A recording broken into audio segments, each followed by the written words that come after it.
It can definitely test drivers' patience, months of orange cones and temporary lane shifts. But remember, behind the scenes, crews are working systematically to build something that will serve us for decades. This inconvenience is temporary, the improvements are lasting. Every time I drive by a construction site like that, I remind myself it's progress in action, and folks are out there in the hot sun or cold night making our future commute better. Eventually, the day comes when the last layer of asphalt is laid and the traffic signals are activated, and you get to drive on the new interchange in its final configuration.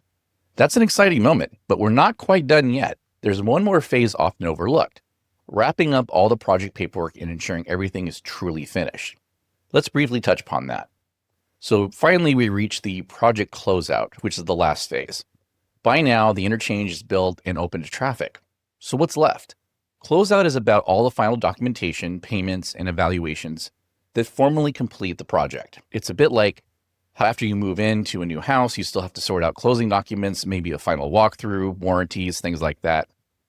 During closeout, the resident engineer and project team prepare the final records of the project. They compile everything into a project history file, all the change orders, material test results, certifications, the work met standards. This creates a permanent record.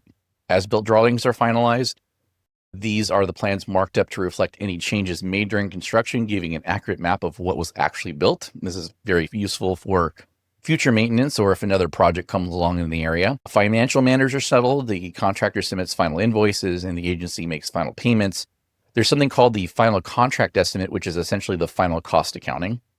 If there were any claims or disputes, say the contractor encountered something unexpected and is asking for extra compensation, those need to be resolved. Sometimes this extends after construction if negotiations or even legal proceedings are involved. Environmental mitigation is monitored. If the environmental document required, for example, planting 100 trees as mitigation, the team has to ensure that's done and perhaps monitor those plantings for a few years. Only once all mitigation measures are confirmed completed can you fully close out. There's right-of-way cleanup. There might be some temporary easements that need to be cleared, returning a temporary staging area back to the owner in good condition, for example, or utility arrangements to finalize. All that's wrapped up. Final reports are written, and often a post-project evaluation is done to capture lessons learned. Caltrans considers a project fully complete only when all those activities are done, which can be months or even a year or two after the road opens.